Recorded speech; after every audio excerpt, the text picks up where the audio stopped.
Shalom jemaat sekalian, kita sangat bersuka cita ya karena kita boleh beribadah di dalam bulan misi yang minggu kedua. Setelah minggu lalu kita telah beribadah secara nuansa berbudaya Sunda dan sekarang kita akan beribadah bernuansa berbudaya Tionghoa dan minggu depan kita akan beribadah dengan bernuansa rahasia ya. Kita tunggu aja minggu depan. Oke, mari jemaat sekalian dengarkanlah nats ajakan beribadah yang berbunyi Mazmur 145 1-3 berkata, Aku hendak mengagungkan Engkau ya Allahku, ya Raja. Aku hendak memuji namamu untuk seterusnya dan selamanya. Setiap hari aku hendak memuji Engkau dan hendak memuliakan namamu untuk seterusnya dan selamanya.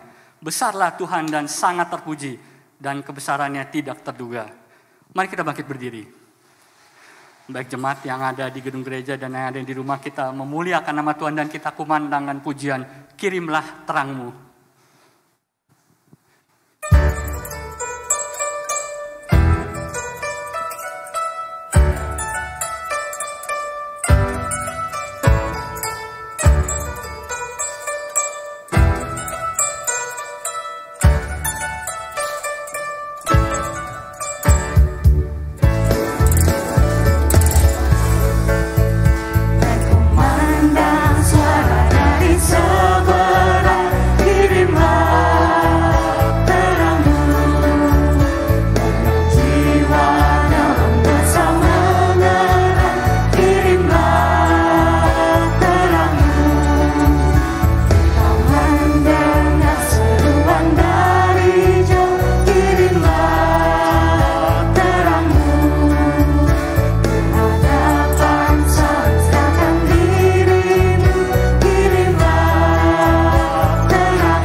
Jemaat sekalian yang dikasihi oleh Tuhan, marilah kita bersama-sama beribadah kepada Allah dengan sukacita dan dengan penuh kerinduan dan dengan segenap hati. Dan marilah kita menjalankan ibadah kita dengan sebuah pengakuan bahwa pertolongan kepada kita di dalam ibadah kita pada pagi hari ini dari awal sampai akhir hanya berasal dari Allah yang menciptakan langit dan bumi dan segala isinya, yang mana Dia setia untuk memelihara umatnya sampai selama-lamanya. Turunlah atas jemaat sekalian anugerah dan damai sejahtera dari Allah Bapa kita dan dari Tuhan kita Yesus Kristus di dalam persekutuan dan pimpinan oleh Allah Roh Kudus. Amin. Gloria Patri.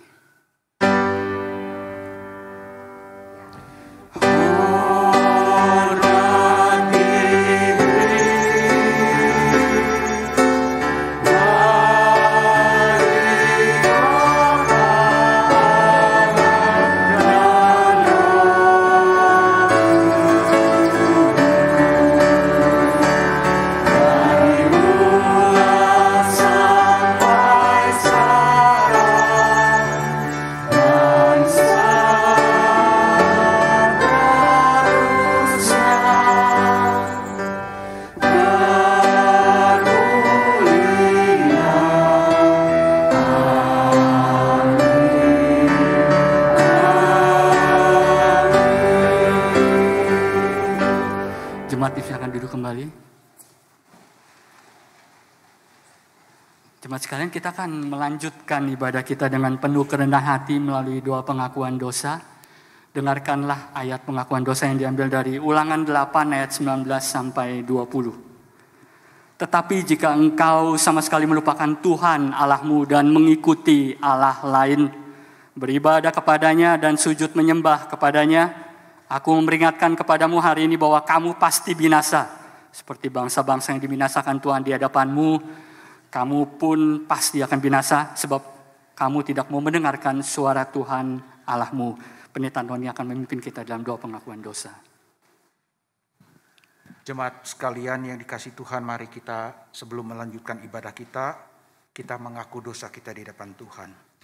Bapa di dalam surga, Allah semesta langit dan bumi yang telah menjadi Bapa kami di dalam Tuhan Yesus Kristus Juru Selamat kami mengucapkan syukur, kami memuji Engkau, ya Tuhan, ya Allah Bapa kami, yang telah memberi kepada kami kesempatan sebagai umat Tuhan, sebagai sebuah kumpulan komunitas orang-orang yang telah ditebus, untuk berdiri di hadapan Engkau yang Maha Kudus dan beribadah kepadamu, melayani dan memuji Engkau. Tetapi sebelum kami melanjutkan ibadah dan pujian kami Tuhan, kami menyadari setiap diri kami, tidak ada seorang pun di antara diri kami yang hadir di dalam ibadah di tempat ini khususnya, yang mengatakan bahwa diri kami adalah orang yang sempurna dan tidak berdosa. Sesungguhnya kami adalah orang yang najis di hadapan Tuhan. Berulang kali dan berulang kali kami telah mendukacitakan hati Tuhan melalui pemberontakan dan kegagalan kami di dalam mentaati kebenaran firman Tuhan sebagai orang yang sudah diselamatkan. Sehingga perilaku kami bukan menjadi kesaksian yang baik bagi orang-orang yang belum percaya, tetapi justru telah mempermalukan dan mencemarkan nama Tuhan. Oleh karena itu ya Tuhan, kiranya akan Engkau bersedia mengampuni dosa kami, memulihkan kami dari segala kejahatan kami, menyucikan kami dan membersihkan kami. Serta Engkau bersedia hadir di tengah-tengah kami, menerima ibadah kami, memimpin ibadah kami dari awal sampai akhir dan memberkatinya. Sehingga ibadah kami boleh menjadi ibadah yang menyenangkan hati Tuhan, memuaskan hati Tuhan dan mempermuliakan Engkau. Dan kalau ada di antara kami yang sedang bergulat, sedang berkeluh kesah dengan segenap permasalahan kami, Engkau kiranya menolong dan memberi kekuatan kepada kami. Di dalam nama Tuhan Yesus Juru Selamat kami yang hidup, kami sudah berdoa dan mengaku dosa kami. Amin. Jemaat yang dikasihi Tuhan, mari kita bersama-sama bangkit berdiri. Setelah kita mengaku dosa kita, maka dengarkanlah berita anugerah yang firman Tuhan katakan kepada kita. Saya ambil dari kitab Ulangan, pasal yang keempat, ayat 39 sampai 40 yang berkata demikian. Sebab itu ketahuilah pada hari ini dan camkanlah bahwa Tuhanlah Allah yang di langit, di atas dan di bumi di bawah, tidak ada yang lain.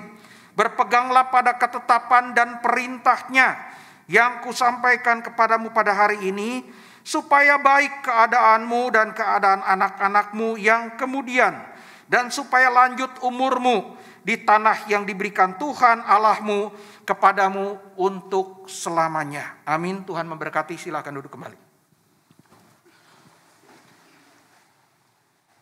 Bapak Ibu Saudara sekalian, di dalam bulan misi ini kita kembali diingatkan bahwa kita sebagai orang percaya harus berani untuk menyatakan jati diri kita sebagai orang-orang percaya kepada Yesus Kristus di dalam kehidupan kita sehari-hari.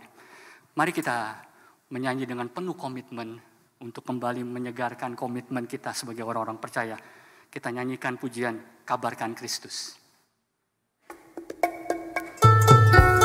Beritakanlah Tuhan kita adalah Tuhan penebus.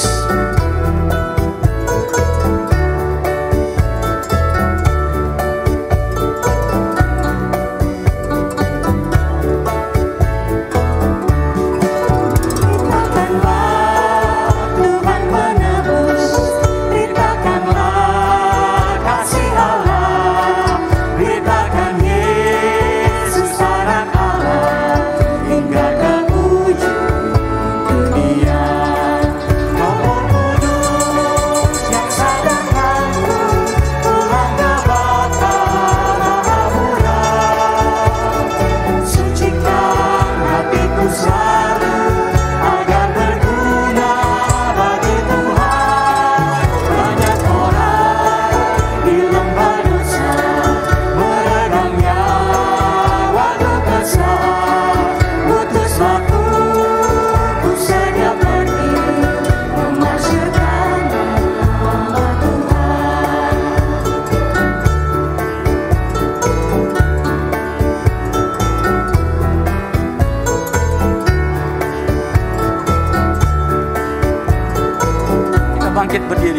nyanyikan sekali lagi. Beritakanlah Tuhan penebus.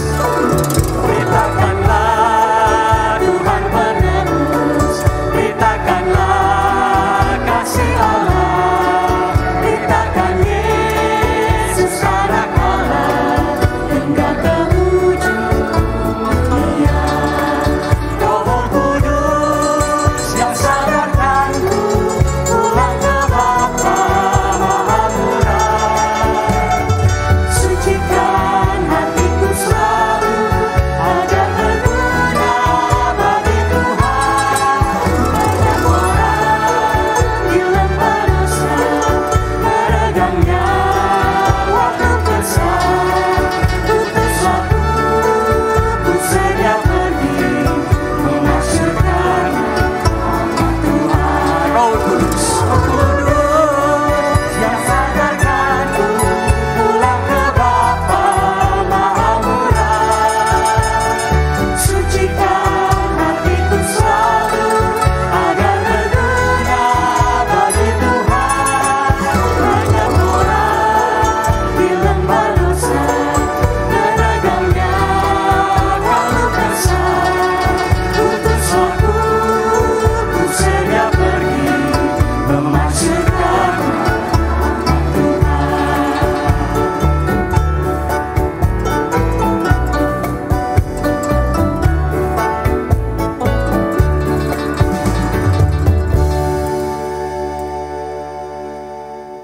Paduan suara akan melayani dengan pujian gereja yang bermisi dan jemaat sekalian silakan duduk kembali.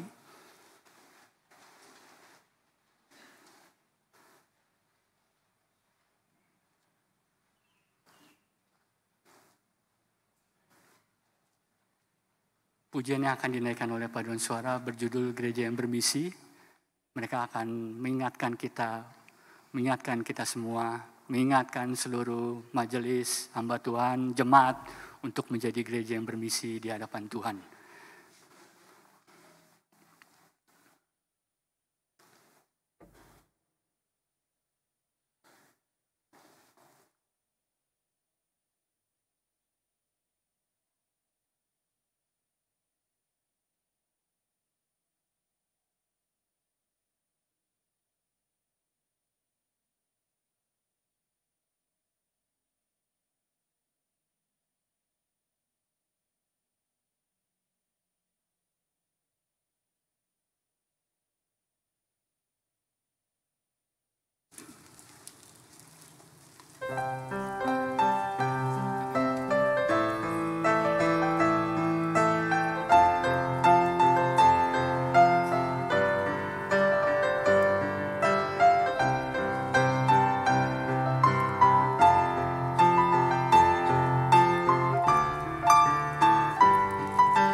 Masuk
Ya, terima kasih kepada Paduan Suara Gabungan yang telah menaikkan pujian yang begitu indah kepada kita untuk kita boleh mengingatkan kembali untuk menjadi gereja yang bermisi. Dan setelah ini Saudari Didi dan Saudari Cindy akan memberikan kesaksian dan kita mengucap syukur mereka boleh melayani bersama-sama dengan kita di BP Cikawari dan mereka akan memberikan kesaksiannya bagi kita. Dipersilakan kepada Saudari Didi dan Cindy.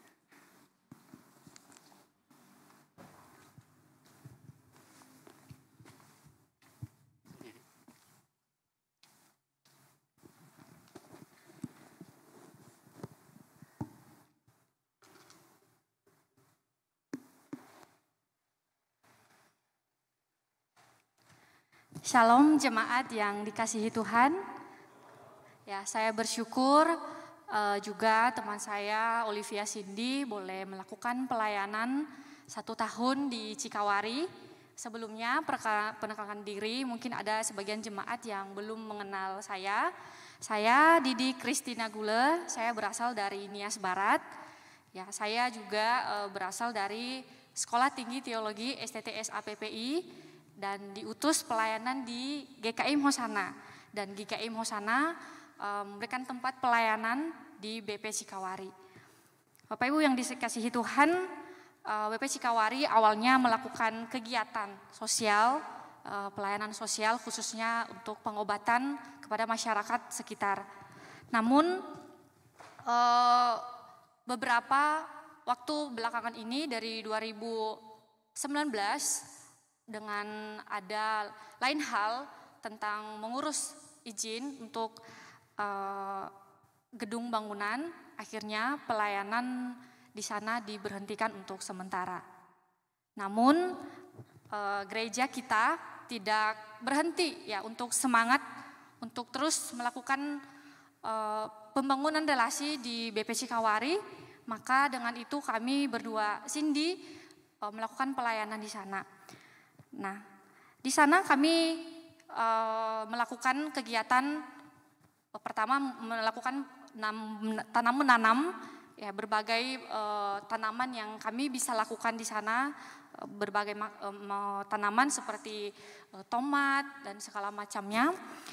Dan sebenarnya tujuan kami tidak mengajarkan mereka pertanian atau sepertinya gitu. Cuman kami melakukannya dengan menjalin relasi ya sebagai jembatan kami untuk bisa masuk ke lingkungan mereka seperti itu. Namun dengan usaha kami pun ya yang pastinya mereka tidak bisa menerima gitu. Dan seperti yang saya katakan tadi, kami menanam tanaman di sana itu dengan tidak memakai pupuk kimia atau pestisida. Ya walaupun kami sudah memberitahu ke mereka bahwa manfaat ya melakukan tanaman organik yang biasa kita lakukan ya hemat biaya, ramah lingkungan dan tentunya baik untuk kesehatan kita. Namun kita tidak bisa memaksakan mereka karena juga itu bukan tujuan utama kita. Selanjutnya Bapak Ibu, pendekatan yang kami lakukan selain itu kepada masyarakat yaitu mengajar. Ya, puji Tuhan di BP dulu ada balai, maksudnya ada ruangan baca untuk anak-anak di sana. Biasa kita ngajak mereka untuk boleh belajar bersama dengan kita. Siapa aja yang mau gitu bebas. Setelah itu kami juga usaha selanjutnya untuk berelasi dengan mereka, pergi les ke rumah-rumah warga. Cuma satu warga yang memberikan kami waktu dan rumah mereka untuk anak-anak yang lain bisa datang ke tempat mereka untuk kami boleh ngajarin anak-anak untuk berbaca. Kami juga bersyukur ya kurang lebih 1 tahun kami bisa lewati di sana dengan keterbatasan yang ada, dengan masalah latar belakang yang ada dan kesulitan lainnya. Pertama sulit berbahasa Sunda.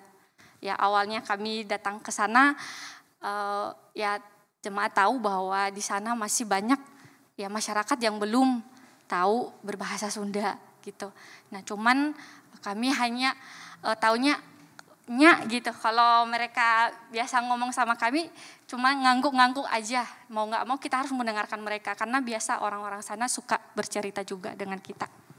Tapi dengan ketakutan awal kami masuk ya ke lingkungan orang yang tidak ya beriman kepada Tuhan, tentu banyak kendala yang kami alami. Ya kesepian, tentunya jenuh di sana karena lokasi BP juga tidak di tengah-tengah masyarakat gitu. Jadi dia agak ke bawah gunung, baru di atasnya baru banyak rumah warga seperti itu. Dan tentunya keseharian kita bertemu dengan teman, ya cuma 2 orang terus kami. Dan ada kesempatan kami di gereja, paling kalau dilibatkan pelayanan saja. Biasa kami ikut ibadah live streaming dari BP gitu. Bapak Ibu yang dikasihi Tuhan, tapi seiring dengan berjalan waktu, mereka terbuka dengan kami. Ya, mereka terbuka dengan kami.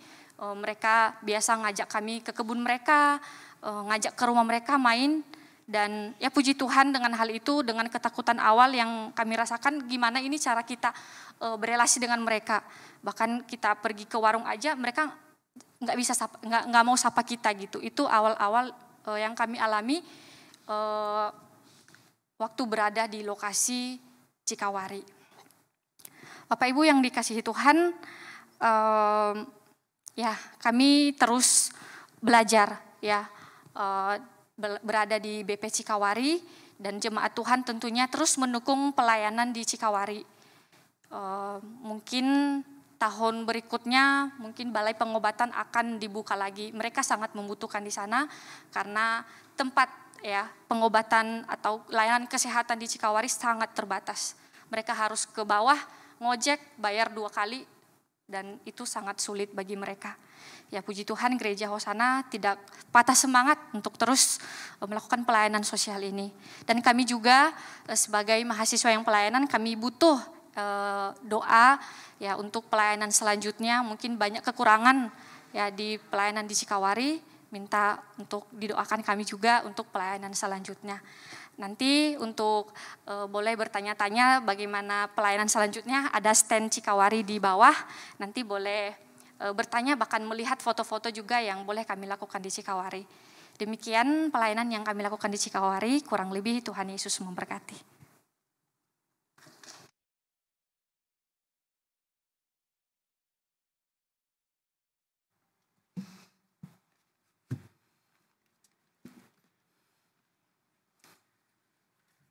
Jemaat yang dikasihi Tuhan, mari kita sebelum membaca firman Tuhan dan bersama-sama mendengarkan penjelasannya di dalam khotbah yang akan saya sampaikan, kita akan tundukkan kepala, kita akan bersama-sama memohon pertolongan Tuhan dalam doa. Kita bersama berdoa.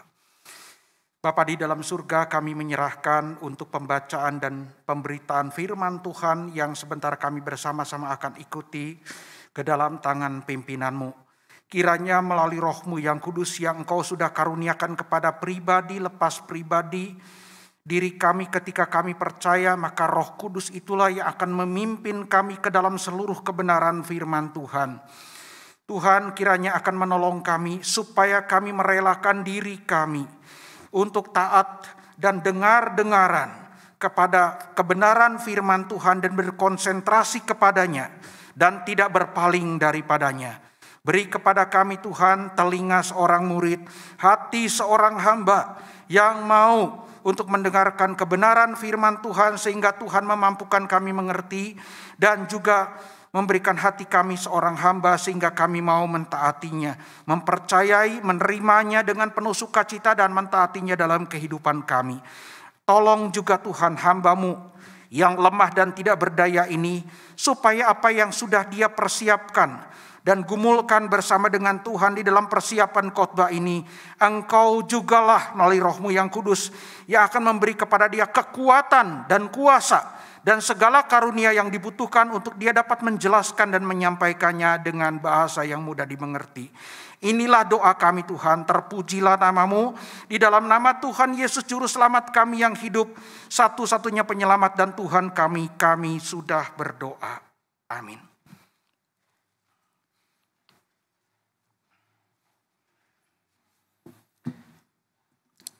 Shalom, selamat pagi jemaat yang dikasihi Tuhan. Mari kita bersama-sama akan membuka kebenaran firman Tuhan. Kita akan bersama membuka kitab kita dari Alkitab kita, kitab yang terakhir, kitab Wahyu pasal yang ke-7. Kitab Wahyu pasal yang ke-7, saya memberikan judul kepada khotbah saya pada hari ini, yaitu kumpulan orang banyak di surga. Di surga, ya. Jadi memang seharusnya kalau kita membaca Kamus Besar Bahasa Indonesia, rupanya orang Kristen salah dalam melafalkan kata surga, ya, tertulis dan seringkali dibaca sorga. Yang baku itu kalau kita memakai bahasa Indonesia yang baik dan benar adalah surga, begitu ya. Kumpulan orang banyak di surga. Mari kita bersama membuka kitab Wahyu pasal yang ke-7 ayat 9 sampai dengan ayat yang ke-17. Kitab Wahyu pasal yang ke-7 ayat 9 sampai dengan ayat yang ke-17. Dari satu teks saja saya akan dasarkan khotbah saya. Silakan saudara melihat bagian itu, Wahyu 7 ayat 9 sampai 17. Firman Tuhan berkata demikian. Kemudian daripada itu, aku, kata Yohanes sang penulis kitab Wahyu, aku melihat sesungguhnya suatu kumpulan besar, orang yang banyak yang tidak dapat terhitung banyaknya, dari segala bangsa dan suku dan kaum dan bahasa, berdiri di hadapan tahta Allah dan di hadapan Anak Domba, memakai jubah putih dan memegang daun-daun palem di tangan mereka. Dan dengan suara nyaring mereka berseru, keselamatan bagi Allah kami yang duduk di atas tahta dan bagi Anak Domba. Saudara-saudara, terjemahan bahasa Indonesia memang bisa menimbulkan kesan yang salah. Keselamatan bagi Allah kami dan bagi Anak Domba. Seakan-akan Allah itu membutuhkan keselamatan. Anak domba, Tuhan Yesus juga membutuhkan keselamatan. Tidak seperti itu, ya. Maka di dalam terjemahan versi bahasa Inggris dikatakan begini. Ya, salvation belongs to our God who sits on the throne and to the Lamb. Ya, salvation belongs to the Lamb, belongs to God, begitu ya. Jadi keselamatan itu memang berasal dan menjadi milik dari Allah. Dikaruniakan kepada kita tetapi datangnya dari Allah dan milik Allah. Datangnya dari Yesus dan milik Allah. Ya. Ayat 11. Dan semua malaikat berdiri mengelilingi tahta dan tua-tua dan keempat makhluk itu. Mereka tersungkur di hadapan tahta itu dan menyembah Allah. Sambil berkata, amin. Puji-pujian dan kemuliaan dan hikmat dan syukur dan hormat dan kekuasaan dan kekuatan bagi Allah kita sampai selama-lamanya. Amin. Dan seorang dari antara tua-tua itu berkata kepadaku, ya, bertanya dengan satu pertanyaan retoris, siapakah mereka yang memakai jubah putih itu dan dari manakah mereka datang? Tentu saja Yohanes tidak tahu, ya. Maka kataku kepadanya, Tuanku, Tuhan mengetahuinya. Lalu ia berkata kepadaku, mereka ini adalah orang-orang yang keluar dari kesusahan yang besar dan mereka telah mencuci jubah mereka dan membuatnya putih di dalam darah Anak Domba. Karena itu mereka berdiri di hadapan tahta Allah dan melayani Dia siang dan malam di bait sucinya. Dan ia yang duduk di atas tahta itu, yaitu Allah, akan membentangkan kemahnya di atas mereka. Ini versi bahasa Indonesia terjemahan, ya. Nanti saya akan pakai kedua-duanya. Dikatakan di situ dalam anak kalimat yang kedua dikatakan apa?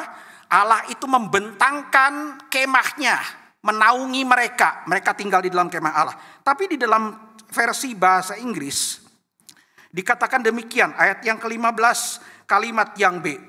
And he who sits on the throne will dwell among them. Nah, saudara, ya. Dan dia yang ada di tahta itu akan tinggal di tengah-tengah mereka. Begitu, ya. Oke. Ayat yang ke-16. Mereka tidak akan menderita lapar dan dahaga lagi. Dan matahari atau panas terik tidak akan menimpa mereka lagi. Sebab Anak Domba yang di tengah-tengah tahta itu akan menggembalakan mereka dan akan menuntun mereka ke mata air kehidupan. Dan Allah akan menghapus segala air mata dari mata mereka.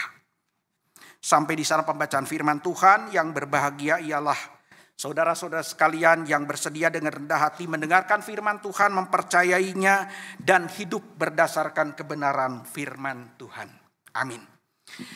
Saudara-saudaraku jemaat sekalian yang dikasihi oleh Tuhan, topik khotbah saya pada hari ini berbicara tentang penglihatan surga. Penglihatan surgawi.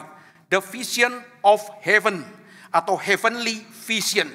Saudara-saudara, kalau kita berbicara tentang surga atau penglihatan tentang surga, saya tergelitik, terpikir untuk bertanya kepada saudara sekalian di dalam khotbah saya, mengawali khotbah saya ini. Tapi pertanyaan saya tidak perlu dijawab sekarang ya, dengan kemudian berespon dari tempat duduk saudara, karena ini ibadah ya, monolog satu arah saja, bukan diskusi kelompok dan lain sebagainya ya, seperti itu.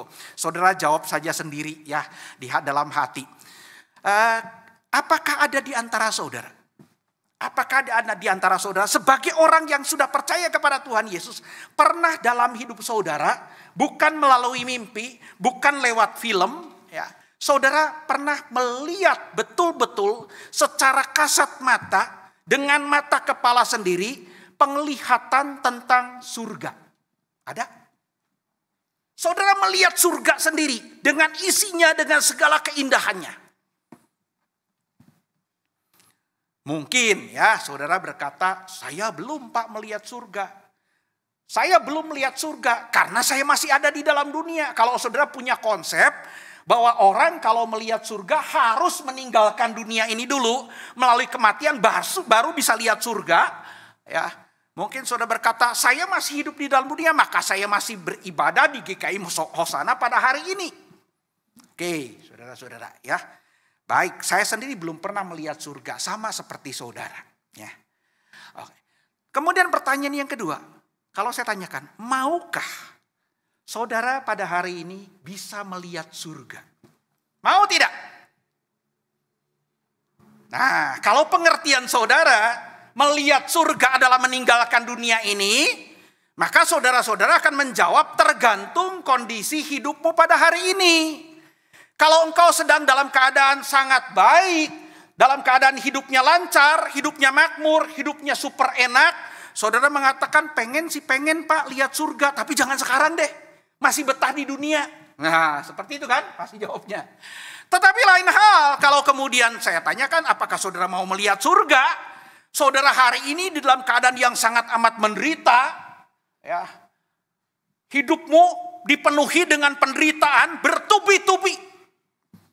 Dalam segala kekurangan, sakit, penyakit, saudara terus mengalami bertubi-tubi. Sampai kemudian dalam tanda kutip, saudara sudah dihimpit oleh keputusasaan. Mungkin saudara akan berkata, saya mau lihat surga. Kalau bisa saya pergi ke surga sekarang.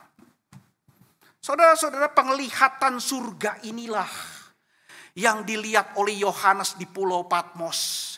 Ketika dia menuliskan kitab Wahyu, dia dalam keadaan yang tertekan, dalam keadaan yang menderita, mengalami persekusi, mengalami penganiayaan pada masa pemerintahan Kaisar Domitian. Di akhir daripada abad yang pertama sekitar tahun 90 sampai tahun 95 Masehi. Dia dibuang ke Pulau Patmos. Sementara jemaatnya banyak kemudian yang dibunuh dan dianiaya oleh Kaisar Domitian yang sangat kejam itu. Gereja dalam kondisi teraniaya.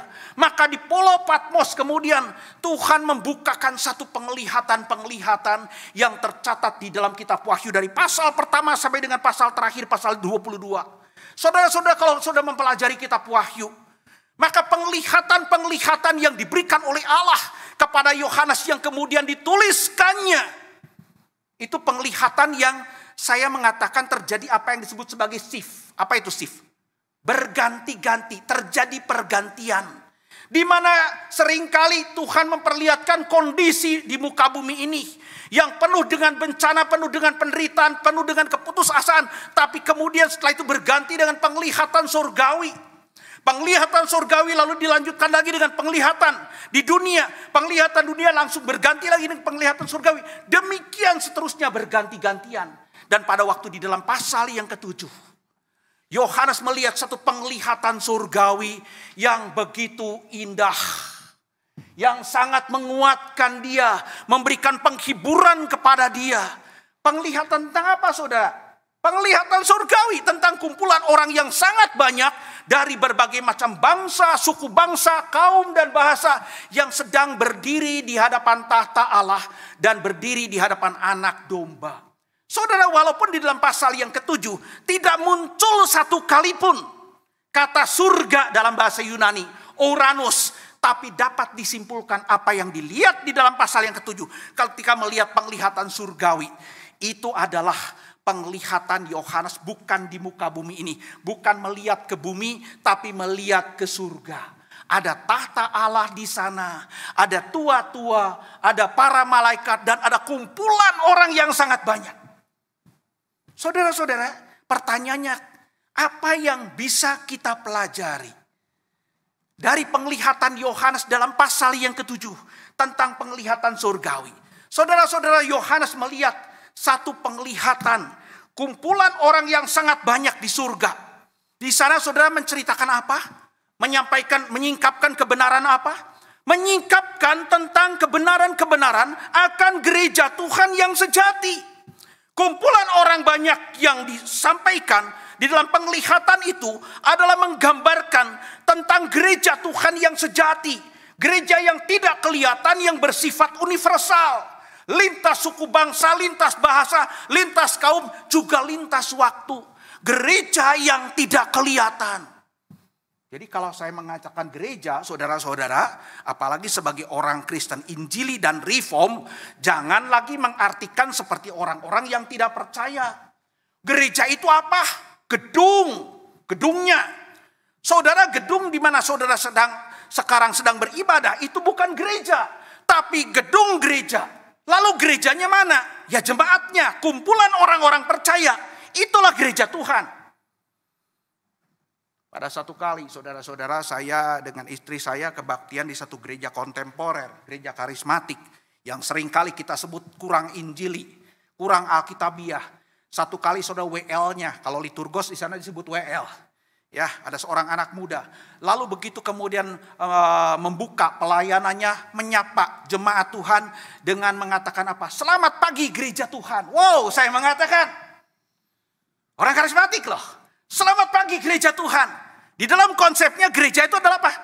Orangnya, kumpulan umatnya. Saudara, yang dilihat oleh Yohanes di sini adalah kumpulan orang banyak gereja Tuhan yang sejati. Pada waktu Yohanes melihat itu, bukan hanya melihat kumpulan orang banyak, tetapi disingkapkan. Karena kitab Wahyu adalah kitab penyingkapan kebenaran. Disingkapkannya kebenaran-kebenaran tentang gereja Tuhan yang sejati. Di mana kebenaran-kebenaran itu menguatkan iman dan hati orang-orang percaya, khususnya yang berada di dalam keadaan susah. Menguatkan hati, menguatkan iman, dan menguatkan hati orang-orang percaya. Kebenaran-kebenaran tentang gereja Tuhan yang sejati itu. Apa maksudnya? Strengthening the faith and the heart of all believers. Apa maksudnya, saudara? Menguatkan dalam pengertian. Ketika berkaitan dengan iman, itu mengkonfirmasi, meneguhkan bahwa apa yang dipercayai oleh orang-orang Kristen, sekalipun hidup dalam penderitaan, itu tidak salah. Kepercayaan saudara-saudara tentang gereja Tuhan, tentang kebenaran firman Tuhan, tentang juru selamat, tentang keselamatan, dan segala yang dipercayai di dalam iman Kristen melalui gereja Tuhan yang disingkapkan, itu meneguhkan bahwa apa yang kita percayai tidak salah. Mengkonfirmasi iman kita. Tetapi bukan cuma mengkonfirmasi iman kita. Kalau dikatakan menguatkan hati, artinya apa? Memberikan penghiburan kepada hati kita. Boleh kita menderita, dengan penglihatan surgawi itu, kita akan dibuat menjadi kuat menghadapi penderitaan. Itu yang dinyatakan saudara-saudara.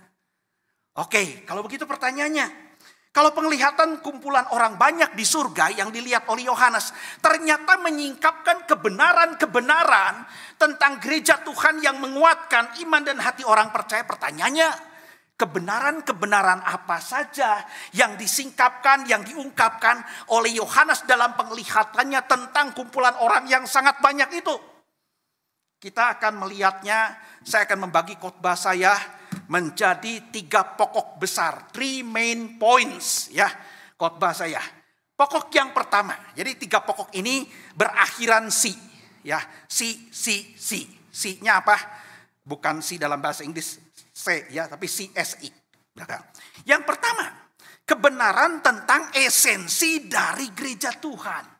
Kebenaran tentang esensi hakikat dari gereja Tuhan. Gereja Tuhan itu apa? Dijelaskan melalui kumpulan orang banyak itu. Dilihat, diungkapkan, disingkapkan.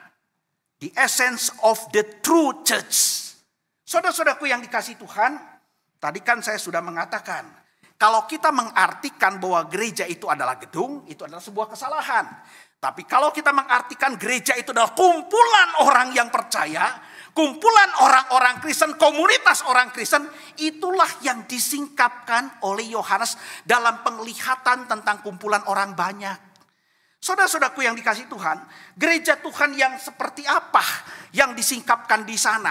Maka pada waktu kita berbicara tentang esensi dari gereja Tuhan, maka dilihat oleh Yohanes kalau bicara esensi gereja Tuhan, ada 3 hal paling sedikit yang diperlihatkan.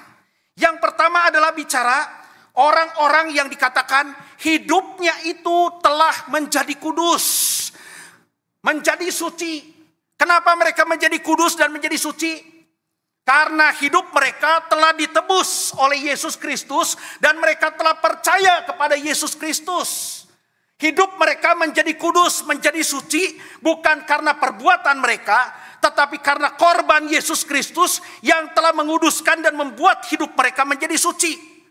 Mungkin saudara-saudara berkata, dari mana Pak ayatnya yang mengatakan itu? Saya simpulkan itu dari ayat yang ke-9 dan ayat yang ke-14. Kumpulan orang banyak itu dilihat oleh Yohanes dalam kondisi seperti apa? Dikatakan mereka berpakaian atau berjubah putih. Berjubah putih. Jubah putih di dalam kitab Wahyu yang merupakan kitab simbolik, kitab apokaliptik. Itu menjadi simbol, menjadi gambaran kehidupan. Hidup orang percaya yang dikatakan putih itu artinya mereka hidupnya sudah suci, sudah bersih, sudah dikuduskan oleh Tuhan sendiri. Pertanyaannya, apa yang membuat hidup mereka menjadi kudus yang digambarkan dengan pakaian yang putih? Dikatakan apa? Mereka telah mencuci jubah mereka di dalam darah anak domba. Artinya apa saudara? Hidup mereka menjadi putih, menjadi suci karena apa? Karya penebusan yang dikerjakan oleh Yesus yang menyerahkan nyawanya, yang disimbolkan dengan apa? Mencurahkan seluruh darahnya. Lalu dikatakan apa? Mereka mencuci jubah mereka, bukan jubah mereka dicuci. Aktif di situ. Karya penebusan itu yang dikerjakan oleh Yesus yang menyelamatkan mereka, yang bisa menguduskan mereka. Lalu mereka mempercayai Yesus Kristus. Aktif. Mencuci jubah mereka artinya mereka percaya kepada Tuhan Yesus. Maka mereka hidupnya menjadi kudus, suci. Apakah saudara-saudara yang hari ini hadir di GKI Mausana adalah termasuk juga, walaupun kita belum masuk surga, termasuk ke dalam kumpulan orang banyak ini? Mirip hidupmu dengan orang banyak ini. Hidupmu hari ini sudah suci bukan karena saudara menjadi lebih baik dari orang lain melalui perbuatan saudara. Tapi saudara percaya kepada Tuhan Yesus. Terima darah anak domba yang menguduskan saudara. Kenapa saya mengatakan dan memberikan tantangan ini? Banyak orang mengaku Kristen. Belum betul-betul percaya kepada Yesus. Belum jadi orang Kristen sungguhan. Dan banyak orang Kristen yang masih berpikiran bahwa saya bisa diselamatkan karena perbuatan yang saya lakukan. Yesus cuma menambahi saja. Saudara, itu adalah konsep yang salah. Hidup kita tidak akan pernah menjadi suci karena perbuatan diri kita. Tetapi karena korban dari Tuhan Yesus Kristus yang telah menguduskan, menyucikan saudara. Tapi kemudian gambaran subpoin yang kedua dari poin yang pertama. Orang-orang yang dikatakan kumpulan orang banyak itu bukan hanya berjubah putih. Tapi dikatakan apa? Hidup mereka dipenuhi dengan sukacita dan pujian kepada Allah dan kepada anak domba itu. Nah, ini dikatakan di dalam ayat 9 sampai dengan ayat yang ke-10. Saudara mengatakan, Pak, apa buktinya? Hidup mereka penuh dengan pujian. Hidup mereka penuh dengan sukacita. Dikatakan bukan hanya mereka berpakaian putih, tetapi di tangan mereka ada daun-daun palem. Daun-daun palem yang mereka kibarkan. Itu tanda hidup mereka dipenuhi dengan sukacita. Hidup mereka dipenuhi dengan pujian kepada Allah, kepada Tuhan Yesus. Dari mana Pak daun palem menggambarkan pujian? Saudara, ketika di sana ada gambaran tangan mereka memegang daun palem, maka saudara akan teringat kepada satu peristiwa yang dicatat di dalam keempat Injil, khususnya Injil Yohanes pasal yang ke-12. Ketika Tuhan Yesus dengan menunggang keledai beban yang muda masuk ke kota Yerusalem, dikatakan penduduk kota Yerusalem pada waktu itu menyambut kedatangan Tuhan Yesus. Bagaimana mereka menyambut? Mereka membentangkan jubah mereka, mereka membentangkan pakaian mereka di tanah supaya dilewati oleh keledai dari Tuhan Yesus yang ditunggangi oleh Yesus. Lalu bukan cuma itu. Dikatakan apa?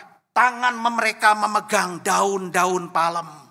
Mereka kemudian bersorak menyambut kedatangan Tuhan Yesus dengan kemudian mereka berseru, Hosana, Hosana bagi dia yang telah datang ke kota ini.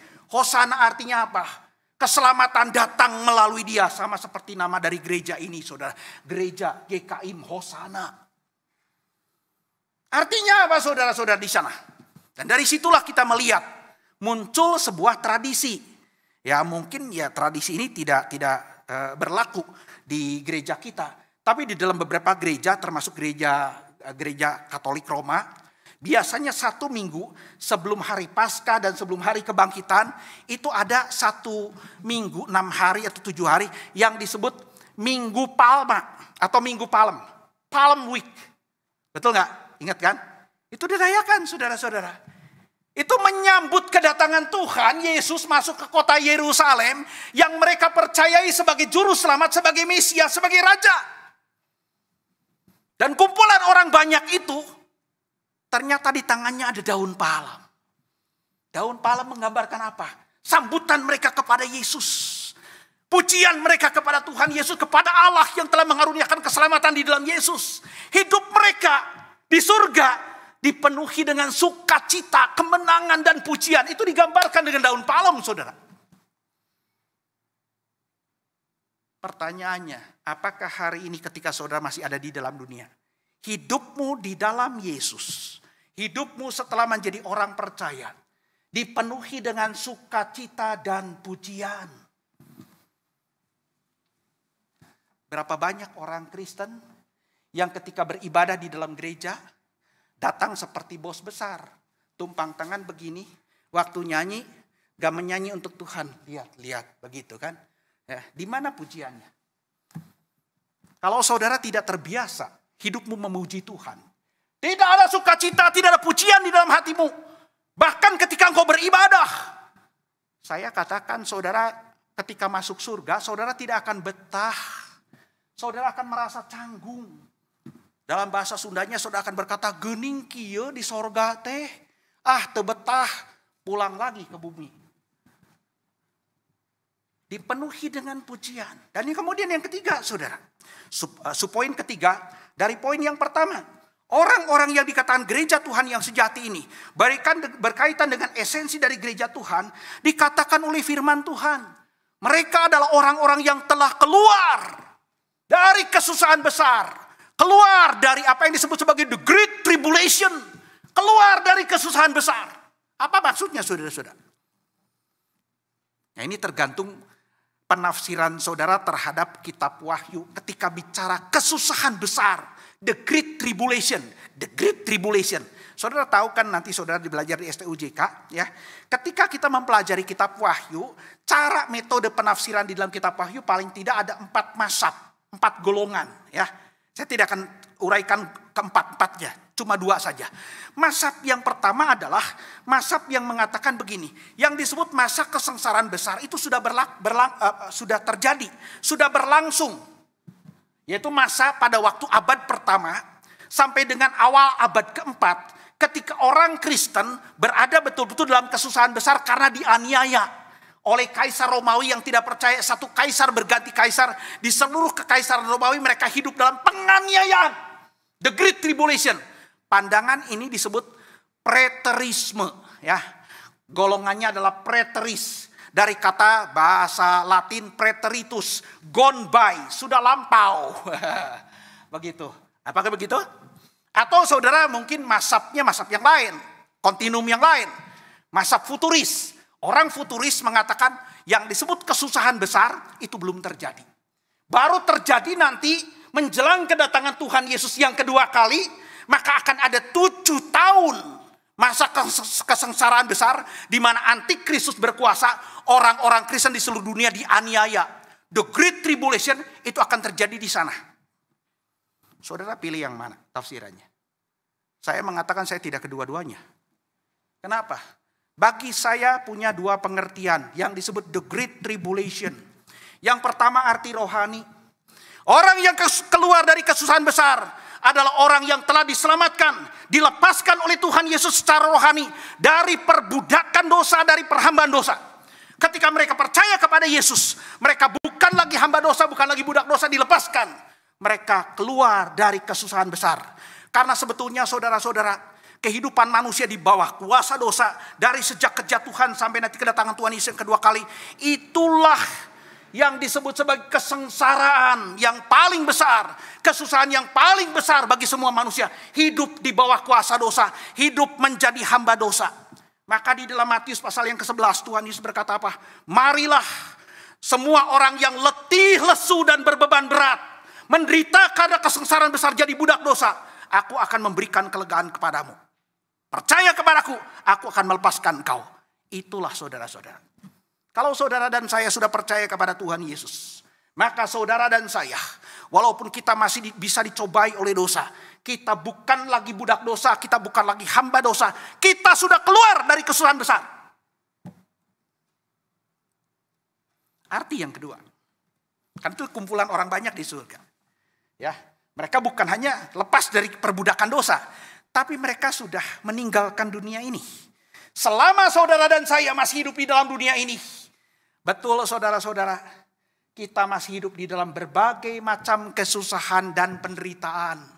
Ada pandemi, ada kemiskinan, ada sakit penyakit, ada pencobaan, ada kriminalitas, ada pembunuhan, dan lain sebagainya. Maka siapakah orang yang telah keluar dari kesusahan besar? Ketika saudara dan saya meninggalkan dunia ini, masuk ke dalam surga, maka sesungguhnya kita sudah dilepaskan dari segala penderitaan duniawi ini. Itulah arti yang kedua, arti fisikal, arti jasmani. Dan itulah gambaran gereja Tuhan yang sejati, saudara-saudara. Esensi dari gereja Tuhan yang sejati. Orang yang sudah dikuduskan oleh darah Yesus karena mereka percaya kepada Tuhan Yesus. Orang yang hatinya penuh dengan sukacita dan pujian. Dan orang yang sudah dikeluarkan dari perbudakan dosa dan telah masuk ke dalam surga. Yang kedua, saudara, kebenaran apa yang disingkapkan oleh Yohanes dalam penglihatan tentang orang yang sangat banyak di surga? Yang kedua, yaitu kebenaran tentang misi dari gereja Tuhan. Misi dari gereja Tuhan. Dan misi dari gereja Tuhan, ketika kita melihat kitab Wahyu, kita akan mendapati bahwa ternyata misi yang saudara dan saya masih emban di dunia ini, itu bukan misi yang sementara dan hanya berlaku di dunia. Tapi misi yang Tuhan berikan kepada gereja Tuhan adalah eternal mission. Maka yang kedua adalah misi kekal dari gereja Tuhan. Saudara, selama bulan Agustus ini, gereja GKM Hosana mencanangkan sebagai bulan misi. Bukan berarti selama 11 bulan yang lain saudara dan saya sebagai anggota GKM Hosana tidak bermisi. Tapi bulan Agustus ini adalah bulan yang menggairahkan, mendorong lebih keras, mendengungkan, menggaungkan lebih keras. Bahwa kita tidak boleh lupa kepada misi gereja. Karena apa? Misi gereja yang harus saudara dan saya kerjakan. Misi gereja yang mana saudara dan saya mau tidak mau terlibat di dalamnya. Itu bukan cuma misi temporal di dunia ini. Tapi misi itu adalah misi yang kekal. Eternal mission of the church. Dari mana kita tahu? Saudara yang dikasih Tuhan, kita melihat. Kalau bicara misi gereja, maka bicara tentang komunitas itu dalam kaitan dengan apa yang dikerjakannya. pelayanan gereja, pekerjaan gereja itu menjadi misi gereja. Dan misi gereja itu meneguhkan identitas dari gereja, meneguhkan esensi dari gereja. Ketika gereja berhenti bermisi, ketika gereja tidak mengerjakan apa yang menjadi misinya, ketika gereja berhenti melayani, menjalankan misinya, maka gereja sedang berhenti menjadi gereja. Gereja tidak pernah terlepas dari misinya. Apa misinya saudara-saudara? Kelompok orang percaya, kelompok umat Tuhan yang dikatakan sangat banyak itu, ternyata kita lihat saudara-saudara. Mereka yang pertama, poin kedua, subpoin yang pertama, mereka adalah kumpulan komunitas orang-orang yang dikatakan day by day. Setiap hari, day and night. Setiap malam, setiap pagi dan setiap siang dan seterusnya setiap hari dikatakan mereka berdiri di hadapan tahta Allah dan di hadapan anak domba. Lalu dikatakan mereka siang dan malam melayani Dia. Artinya apa saudara? Misi kekal dari gereja adalah beribadah kepada Allah dan melayani Allah. Beribadah kepada Tuhan Yesus dan melayani Tuhan Yesus. Siang dan malam. Itulah misi yang kekal. Kalau kita bicara ibadah dan pelayanan, memang di dalam bahasa Yunani tidak dibedakan. Muncul kata latreia dari kata latreuo, to serve. Artinya worship, ya, beribadah dengan melayani itu adalah kata yang dipakai bertukar-tukaran, punya pengertian yang sama. Waktu saudara dan saya beribadah, saudara dan saya sedang melayani Tuhan. Waktu saudara sedang melayani, itulah ibadah saudara. Maka waktu beribadah saudara bukan jadi penonton. Tapi saudara terlibat di dalam pelayanan kepada Allah yang kepadanya kita hadir dan beribadah. Maka tidak boleh pasif. Saudara-saudara dikatakan apa? Mereka itu kumpulan orang banyak. Gereja Tuhan yang sejati. Gereja yang kekal itu. Setiap hari, siang dan malam. Berdiri di hadapan Allah, melayani Dia siang dan malam, beribadah kepada Tuhan siang dan malam. Saudara-saudara, hari ini sama seperti pujian tadi. Banyak orang Kristen yang saya tahu, dari sejak pertama percaya kepada Yesus ngaku Kristen, sampai hari ini tidak punya beban sedikit pun terlibat dalam pelayanan gereja. Tidak punya beban. Mintanya diperhatikan, minta dilayani. Minta dilayani, minta diperhatikan. Kalau enggak ngambek. Dianggap pelayanan itu adalah hak yang dia harus terima. Pelayanan adalah tanggung jawab gereja, tanggung jawab pendeta, tanggung jawab penatua, tanggung jawab majelis, dan lain sebagainya. Minta terus dilayani. Saudara-saudara sama seperti kalau saudara tidak punya hati yang penuh dengan sukacita dan pujian. Kalau saudara tidak terbiasa melayani Tuhan, tidak mau terlibat melayani Tuhan dari sejak pertama percaya sampai kemudian ketika saudara udah usia lanjut. Saudara buang kesempatan untuk melayani Tuhan, saudara tidak mau pelayanan Tuhan untuk Tuhan. Maka kalaupun saudara masuk ke dalam surga, saudara akan canggung. Saudara akan rikuh. Saudara mungkin tidak betah masuk di dalam surga. Kenapa? Bahasa Sundana geuning kieu, kudu melayani Tuhan. Wah, saudara-saudara. Kenapa? Karena di surga kita akan beribadah, kita akan melayani Tuhan siang dan malam. Pelayanan kita adalah pelayanan yang kekal, tidak akan berakhir. Pelayanan di dunia ini akan ada akhirnya. Sementara, dan itu merupakan exercise, latihan, pembiasaan. Kalau saudara tidak terbiasa dengan ibadah dan pelayanan, saudara tidak akan betah di surga. Itulah misi gereja Tuhan. Misi yang kedua kita melihat, ya. Poin kedua, subpoin yang kedua. Kumpulan itu dikatakan apa saudara-saudara? Kumpulan itu. Mereka berpusatkan kepada sang anak domba, Yesus Kristus yang ada di tengah-tengah mereka. Lalu mereka berseru. Apa yang mereka serukan? Keselamatan adalah berasal dari Allah, miliknya sang anak domba. Rupanya saudara-saudara, waktu mereka melayani Tuhan, ada sesuatu yang mereka sampaikan dalam bentuk pujian, sekaligus dalam bentuk proklamasi, sekaligus dalam bentuk pemberitaan.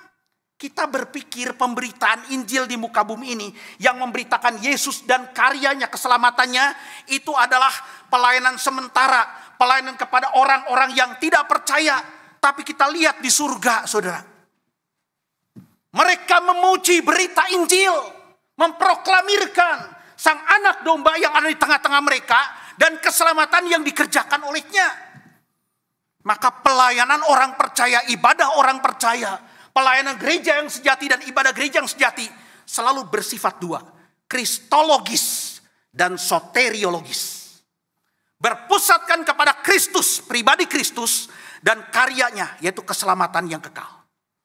Maka gereja tidak boleh dalam pelayanannya ya kesengsem, tergoda untuk mengalihkan perhatiannya kepada pusat pelayanannya, Injil Yesus Kristus, yaitu pribadi Yesus Kristus, satu-satunya juru selamat dan karya keselamatannya, kristologis dan soteriologis. Itu kemudian tidak boleh kita ganti. Ya, saya melihat saudara-saudara di tayangan YouTube, banyak pendeta itu berkhotbahnya tidak pernah mengkhotbahkan Yesus, apalagi karyanya keselamatan. Yang dikhotbahkan apa? Kemakmuran, kesuksesan. Mungkin dalam satu tahun di gerejanya 4 kali khotbah tentang doa Yabes. Doa Yabes itu saya sudah buat penjelasannya di channel YouTube GKI Mahusana. Disalah mengerti. Kalau Yabes bisa kaya raya, bisa terhindar dari sakit penyakit, kita pun bisa. Atau kemudian ada pendeta tapi lebih menyerupai seorang politikus, bicaranya politik. Saya mengatakan bukan tidak boleh ada singgungan, mungkin di dalam khotbah disisipkan politik hanya untuk kemudian memberikan ilustrasi dan penjelasan betapa khotbah kita tetap relevan. Tapi kalau kemudian membahas politik lebih hebat daripada politikus, maka saudara-saudara gereja sudah mengubah beritanya. Beberapa tahun yang lalu ya, ada seorang anggota jemaat menyampaikan kritik kepada saya dalam khotbah. Lewat istri saya menyampaikannya. Sebab apa? Tidak berani, mungkin berhadapan dengan saya nanti susah berargumentasi ya. Ngomongnya kalau berargumentasi dengan Pak Antoni ya kalah, begitu kan? Menyampaikan kritik. Saya sih biasa nggak dikritik apapun saya terima ya, karena seorang pemimpin pelayan Tuhan harus bisa terima kritik ya. Kritiknya apa? Kalau misalnya style saya khotbah, pakaian saya, muka saya sudah pelayanan 29 tahun. Kalau saudara bosan dengan saya, wajar, manusiawi. Ya, 29 tahun udah kelamaan saudara-saudara. Kalau saudara mengatakan saya nggak bosan Pak dengan Bapak, wah itu luar biasa saudara-saudara. Bosan tuh wajar, manusiawi sekali. Gaya saya, style saya, maka saya tidak akan tersinggung atau kemudian marah, nggak biasalah. Gaya khotbah saya kan beda dengan yang lain, mungkin bukti seperti itu udah bosan. Tapi yang mencengangkan adalah topik khotbah yang saya khotbahkan. Kalau dengar khotbah Pak Antoni bosan. Bosannya apa? Bicaranya terus keselamatan. Bicaranya Yesus Kristus. Keselamatan, Yesus Kristus. Keselamatan, Yesus Kristus. Saudara-saudara, gak jadi masalah kalau saya dikritik. Cuma saya jadi bingung begitu kan. Ini orang ngaku Kristen. Bosan dengan topik keselamatan, bosan dengan topik Yesus Kristus, bosan dengar Yesus Kristus, bosan dengan Yesus Kristus. Bosan dengar keselamatan, bosan dengan keselamatan. Saya mengatakan, saya ini kan hamba Tuhan, maka jadi hamba Tuhan juga bukan jadi politikus. Saya bukan kriminolog yang berbicara tentang berita kriminal yang seperti yang sekarang. Lebih jago daripada mungkin kepolisian bicaranya seperti itu. Saya ini seorang hamba Tuhan. Kristus adalah Tuhan saya dan karyanya ada keselamatan. Bagaimana mungkin saya kemudian mengubah berita saya? Sama dengan menyuruh saya berhenti jadi pendeta, menyuruh saya berhenti jadi hamba Tuhan. Betul nggak? Karena itulah inti berita yang mana bagian dari gereja yang sejati itu akan terus menjadi misi yang kekal di surga juga begitu. Memuji Tuhan karena Yesus adalah Sang Anak Domba, Sang Juru Selamat yang telah disembelih. Dan karyanya adalah keselamatan yang menjadi milik Allah. Pusatnya itu. Lalu saya berkata lagi, orang ini belum ketemu Yesus di surga, sudah bosan dengar Yesus. Sudah bosan dengan Yesus Kristus. Belum kemudian masuk surga menikmati keselamatan dalam bentuk yang lebih penuh lagi, sudah bosan dengar keselamatan, sudah bosan dengan keselamatan, dengar keselamatan dan dengan keselamatan, sudah bosan. Saya mengatakan nanti begitu masuk surga, gak tahan di surga. Gak tahan di surga. Apakah ada saudari anda yang begitu? Wah Pak, bosan Pak, dengar Yesus, dengan Yesus bosan. Dengan saudara nanti di surga ketemu Yesus setiap hari. Day and night, siang dan malam akan ketemu Yesus, melihat Yesus. Saudara akan gak tahan di surga. Itulah misi dari gereja Tuhan yang tidak boleh diubah. Itu menjadi misi yang kekal. Dan yang ketiga, yang terakhir saudara-saudara. Ya.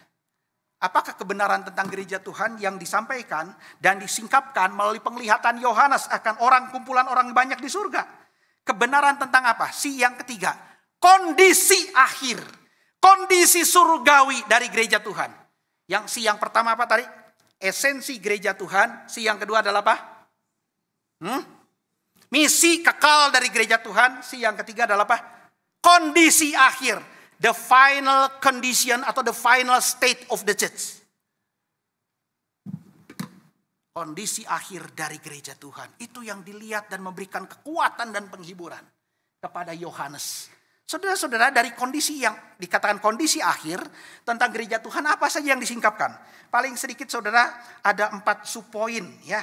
Yang pertama dikatakan apa? Allah itu membentangkan, Allah yang bertahta di kemah itu membentangkan kemahnya untuk menaungi mereka. Sehingga mereka tinggal di dalam kemah yang Allah buat, yang Allah bentangkan. Kemah itu adalah apa? Kemah itu adalah diri Allah sendiri. Mereka bernaung di dalam Allah. Mereka aman di dalam Allah. Mereka tinggal di dalam Allah yang sejati. Mereka tinggal di dalam Tuhan. Rumah mereka bukan cuma surga, tapi Tuhan sendiri. Tinggal di dalam Tuhan. Maka pasti saudara, orang yang tinggal di dalam Tuhan akan penuh dengan sukacita dan kebahagiaan yang kekal. Tapi menarik dalam versi bahasa Inggris. Tuhan tinggal di tengah-tengah mereka. Mana yang benar? Dua-duanya benar saudara-saudara. Ya. Dikatakan dalam kondisi akhir. Mereka orang percaya itu tinggal di kemah Tuhan. Tuhan menjadi bait, tempat tinggalnya semua orang percaya.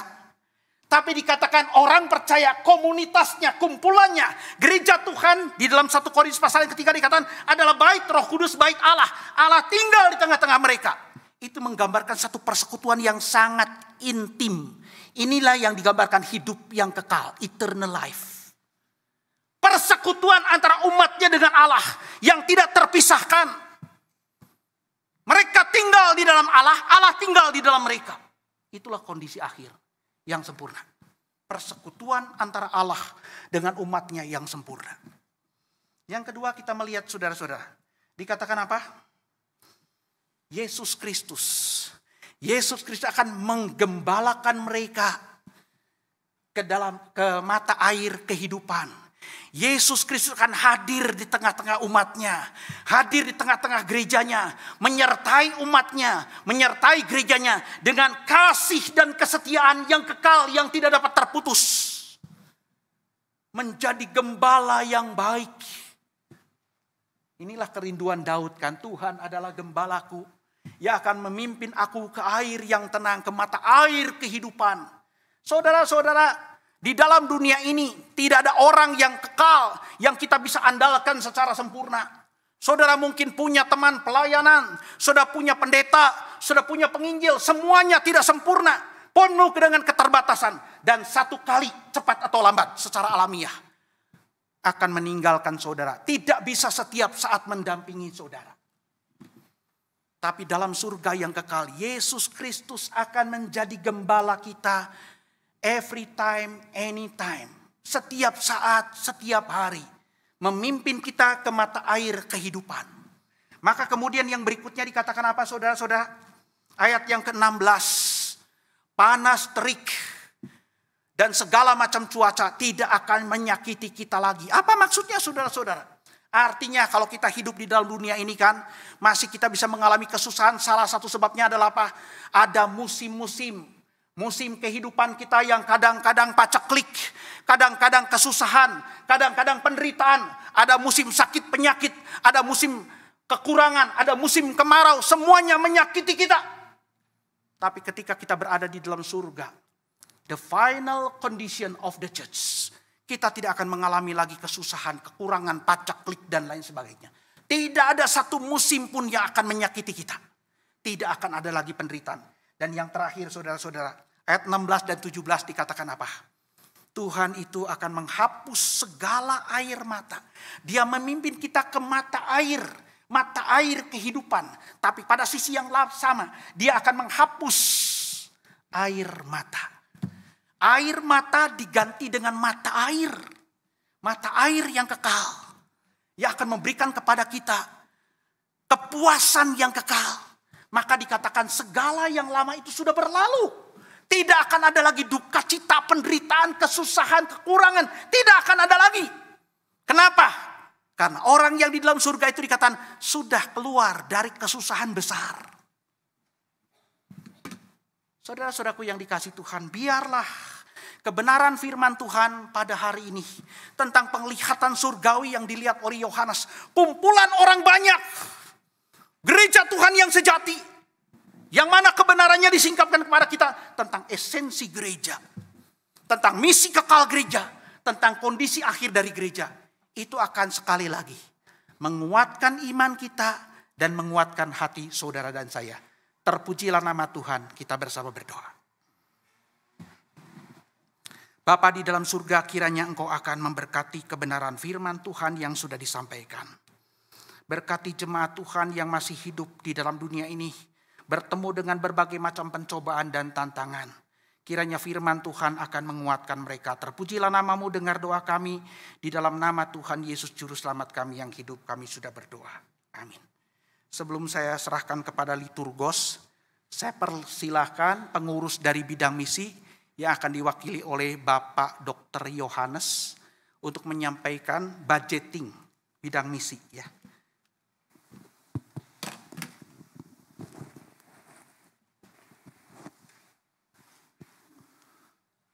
Selamat siang Bapak Ibu semua yang terkasih dalam Tuhan Yesus Kristus. Slide.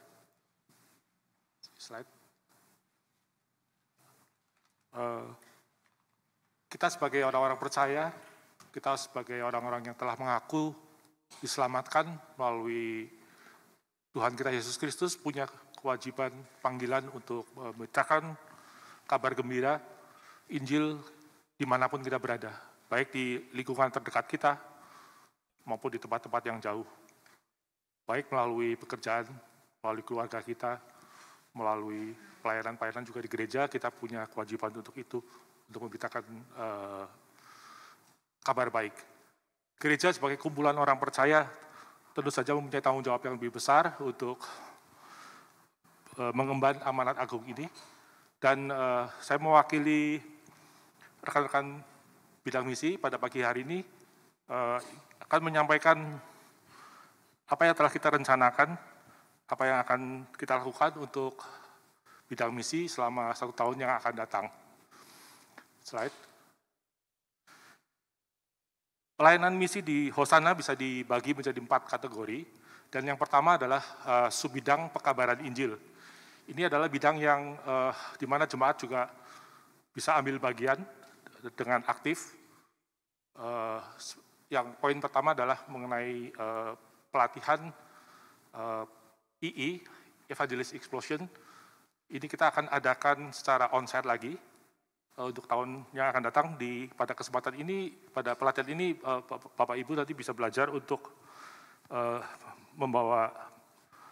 memberikan kesaksian bagaimana caranya untuk membawakan berita Injil kepada orang-orang yang ada di sekitar kita. Pelatihan Evangelist Explosion ini kita harapkan akan berjalan kembali secara onsite.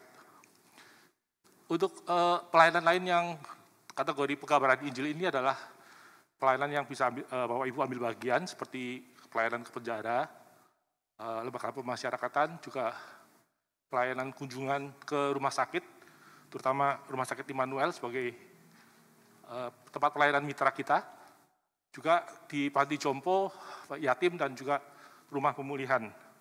Kita harapkan setelah pandemi ini mulai reda, pelayanan ini kembali bisa berjalan dengan baik. Subbidang yang kedua yaitu subbidang perintisan gereja atau church planting, dan ini kita lakukan dengan kemitraan dengan lembaga-lembaga, dengan STT, dan juga gereja-gereja di daerah, di mana kita bisa menjalin kemitraan sehingga perintisan ini bisa berjalan dengan lebih efektif. Pelayanan yang sudah berjalan dan akan terus ditingkatkan yaitu pelayanan di Bonenggaya, dan model pelayanan ini telah kita lihat bahwa berhasil dengan baik, dan kita akan doakan supaya pelayanan ini juga nantinya akan lebih berkembang dengan baik. Minggu depan kita akan mendengar kesaksian dari hamba-hamba Tuhan yang kita utus untuk pelayanan di Bonenggaya. Mereka bisa memberikan kesaksian bagaimana pelayanan mereka menjadi berkat bagi orang-orang di sana. Suku Terabekan sudah juga merupakan pelayanan yang akan kita lanjutkan, dan seperti Bapak Ibu ketahui, kebaktian minggu lalu kita mengundang Bapak Daniel Staria untuk menceritakan pelayanan misinya di Kuningan. Dan pada hari ini, kesempatan pada hari ini, pelayanan di Pondok Gembira, Bapak Ibu bisa ketahui lebih jauh. Jadi setelah kebaktian barangkali Bapak Ibu bisa datang ke stand pelayanan yang ada di belakang gereja dan lakukan wawancara langsung dengan Bu Ida sebagai koordinator pelayanan perintisan di Pondok Gembira di Palalangon, di Ciranjang. Banyak pelayanan-pelayanan lain yang termasuk dalam subbidang perintisan gereja ini, seperti juga pelayanan pendidikan dan sekolah. Kita akan dengar kesaksian dari Saudara Feren yang kita utus untuk pelayanan di SMP Pusaka, juga di Ciranjang pada minggu-minggu yang akan datang. Untuk pelayanan sekolah ini, pendidikan, kita lihat bahwa ini sangat penting, karena seperti juga kesaksian yang bisa kita dengar bahwa baik dari guru, barangkali juga dari guru sekolah minggu maupun juga dari Bu Ida yang telah memberikan pelayanan pada anak-anak di daerah, bahwa jelas bahwa pelayanan yang mereka lakukan memberikan dampak yang luar biasa dan panjang, di mana mereka lihat bahwa pelayanan pada anak-anak itu 10-15 tahun yang lalu, pada saat sekarang memberikan hasil yang baik, di mana kita lihat bahwa mereka sebagai anak-anak di daerah tetap berbeda, punya kepribadian yang lebih baik, punya semangat yang lebih baik, punya ciri Kristen yang lebih baik, dan tetap berada dalam iman kepada Tuhan Yesus. Subbidang berikutnya yang kita lakukan adalah subbidang mandat budaya dan pelayanan sosial. Seperti yang disampaikan Saudara Didi tadi, bahwa memang pelayanan tidak selalu mudah, bisa saja mengalami kesulitan, mengalami hambatan, tetapi kita percaya bahwa dengan penyertaan Tuhan, bahwa pelayanan ini akan terus memberi dampak yang baik pada orang-orang di sekitar ladang pelayanan kita.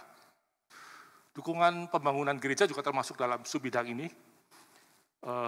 Kita bisa lihat seperti di NTT misalnya, baru-baru ini kita memberikan sumbangan 2 buah meja pendek yang tidak terlalu besar, di mana anak-anak bisa berkumpul selama sekolah minggu, dan kita bisa lihat dari kesaksian mereka, dari hamba Tuhan yang melayani di sana, dan juga dari wajah-wajah anak yang sekolah minggu yang begitu gembira mendapat meja baru yang membuat kita barangkali dari sisi biaya tidak terlalu besar, tetapi memberikan dampak yang sangat luar biasa untuk pelayanan-pelayanan hamba Tuhan yang ada di daerah.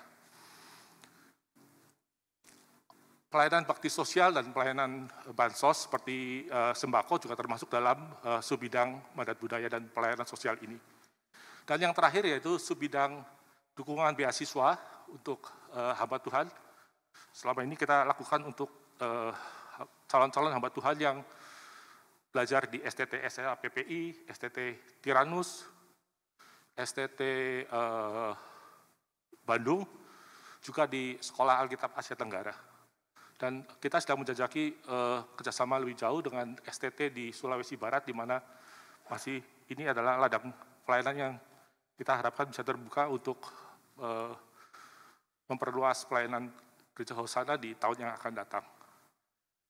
Dukungan beasiswa, mahasiswa teologi dan pelaksanaan bulan misi dan operasional juga termasuk dalam subbidang ini, dan ini termasuk yang bidang yang paling besar porsinya. Kita lihat slide terakhir, Bapak Ibu ya. Jadi total anggaran bidang misi yang dibutuhkan adalah seperti ini, 1 miliar lebih. Tapi kalau kita lihat angkanya demikian, kita bisa berpikir bahwa itu besar sekali. Tetapi Bapak Ibu perlu ingat bahwa ini adalah hanya kenaikan kira-kira 5-10% daripada anggaran yang kita punyai untuk tahun lalu. Artinya bahwa Jemaat Hosana memang punya hati untuk yang terbeban untuk misi, dan kita lihat bahwa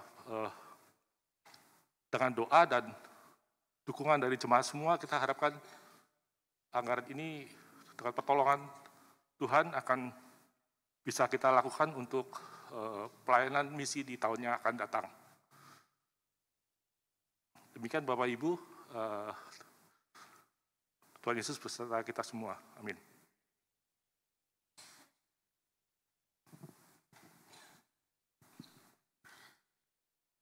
Ya, terima kasih kepada Dr. Yohanes atas sharing pelayanan bidang misi, dan juga kepada Pendeta Antoni atas firman Tuhan, dan juga kepada Saudari Didi yang telah menyampaikan sharingnya.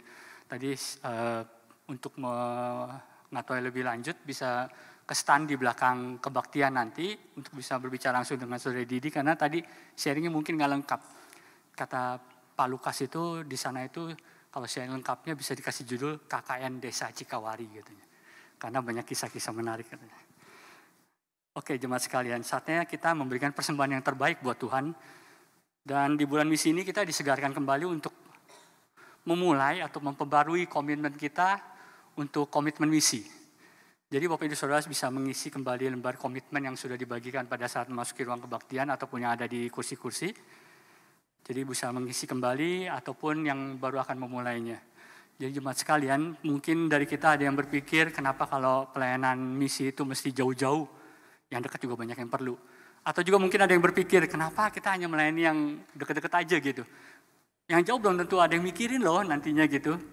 Nah, jadi nanti kita akan memberikan yang terbaik, namun sebelum kita memberikan persembahan buat jemaat sekalian, kita bisa mengaku pengakuan iman rasuli kita. Kita bangkit berdiri. Bersama-sama dengan gereja di segala abad dan di segala tempat, kita mengikrarkan pengakuan iman kita, yaitu pengakuan iman rasuli yang berbunyi demikian.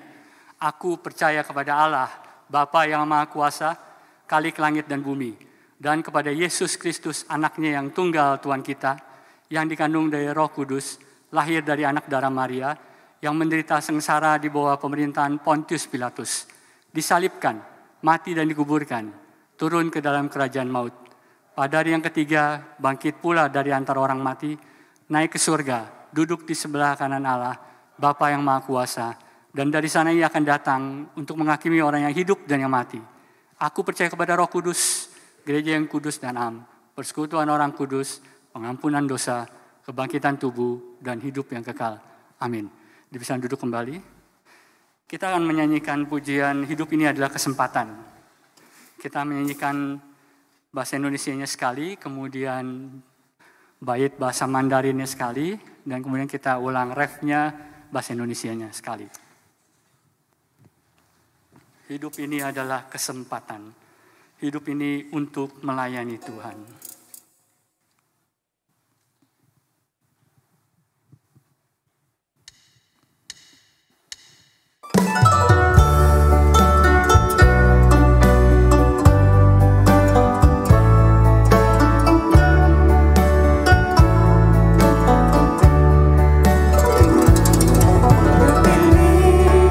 Adalah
Ya Tuhan, kami kembali datang mengucap syukur untuk segala kasih dan anugerah-Mu dalam hidup kami ya Tuhan. Dan pada siang hari ini ada kesempatan bagi kami untuk boleh memberikan persembahan. Kiranya Tuhan boleh memberkatinya persembahan kami ini untuk boleh menjadi pekerjaan bagi perluasan kerajaan-Mu, pekerjaan bagi pelayanan bagi sesama kami. Kiranya Engkau yang memimpin dan menyertai untuk orang-orang yang mengelolanya ya Tuhan, agar semuanya menjadi kemuliaan nama-Mu, dan kiranya senantiasa boleh lebih banyak lagi orang yang percaya kepadamu dan boleh bersama-sama dengan kami di surga nanti. Dan Tuhan, kami ucap syukur untuk segala-galanya. Kiranya Tuhan yang pimpin dan serta hidup kami selalu, kami berserah hanya kepadamu. Dalam nama Tuhan Yesus kami berdoa. Amin. Mari kita melanjutkan dengan doa syafaat kita. Kita akan berdoa bagi pelayanan di Cikawari dan Pondok Gembira, itu bagi yang pria. Dan kemudian bagi yang wanita, berdoa untuk pelayanan Saudari Cindy dan Saudari Didi di tempat pelayanan yang selanjutnya. Mari kita bersama-sama buka suara berdoa. Ya Tuhan, saat ini kami berdoa Tuhan untuk pelayanan di Cikawari dan Pondok Gembira, Tuhan di Palalangon. Kiranya Tuhan yang pimpin Tuhan, agar pelayanan-pelayanan ini boleh berjalan dengan baik di kehendak Tuhan saja. Dan kiranya boleh menjadi saluran berkat-Mu Tuhan bagi banyak orang, baik yang di Cikawari maupun yang di Palalangon ya Tuhan. Kami berserah hanya pada-Mu Tuhan. Kami berharap akan pimpinan dan penyertaan-Mu selalu di dalam hidup ini ya Tuhan. Dan kiranya Tuhan yang pimpin agar orang-orang yang melayani di sana boleh dengan tekun, dengan setia. Engkau yang senantiasa memberikan kekuatan dan penghiburan bagi orang-orang yang melayani di sana ya Tuhan. Kami berserah hanya pada-Mu. Di dalam nama-Mu kami berdoa, kami berserah. Amin. Doksologi.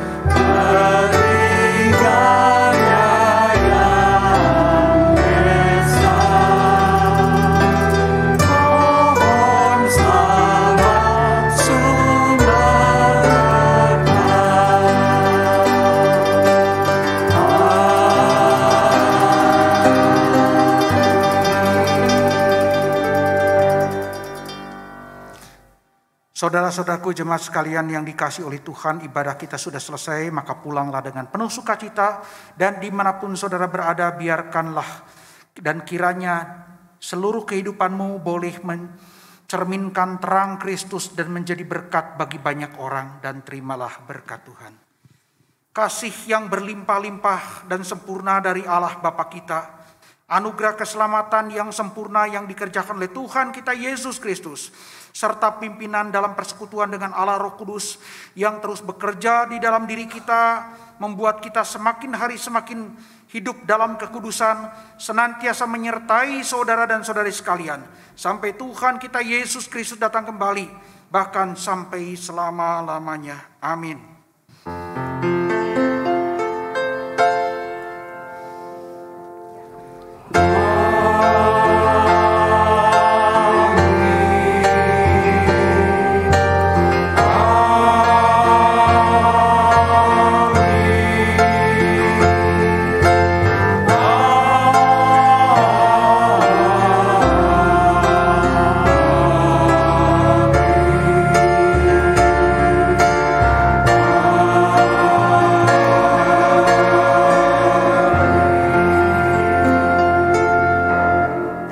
Silakan duduk saat teduh. Tuhan memberkati.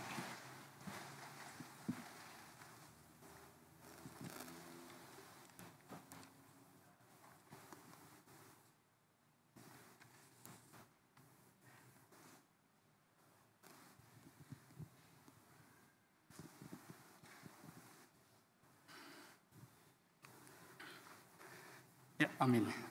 Jemaat sekalian, apakah ada yang jemaat baru pertama kali hadir di tempat ini bersama-sama beribadah dengan kita, bisa bangkit berdiri?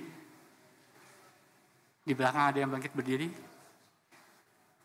Oh, itu pulang, bukan ya? Ada yang jemaat baru pertama kali hadir? Yang berpakai? Oh, nggak ada. Oke. Ya, kita melanjutkan dengan warta yang pertama.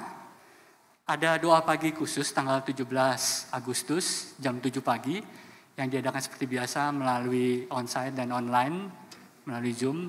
Jemaat diundang untuk hadir bersama-sama dengan kita untuk doa khusus tanggal 17 Agustus ini. Dan kemudian pengumuman yang kedua mengenai pembukaan kebaktian umum yang ketiga. Jadi sehubungan dengan peningkatkan jumlah kehadiran jemaat dalam kebaktian dan perkembangan situasi yang mulai kondusif, gereja akan kembali membuka kebaktian umum 3 tanggal 4 September, minggu pertama bulan September.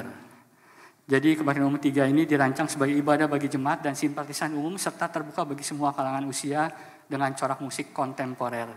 Mari kita mengajak saudara-saudari kita untuk beribadah di kebaktian umum 3. Dan kemudian untuk gathering pemuda yang berjudul Homecoming. Jadi buat para pemuda dan buat para orang tua yang memiliki pemuda bisa mendorong anak-anaknya untuk mengikuti acara gathering ini. Dan kemudian yang terakhir untuk kelas S2J sudah ada kelas yang baru nanti tanggal 24 dan 31 Agustus untuk PIK 2 dengan pengajar Ibu Rahmiati Tanuwijaya. Baik, demikian ibadah dan warta kita. Tetap kuat, tetap semangat, tetap dalam Tuhan. Tuhan memberkati.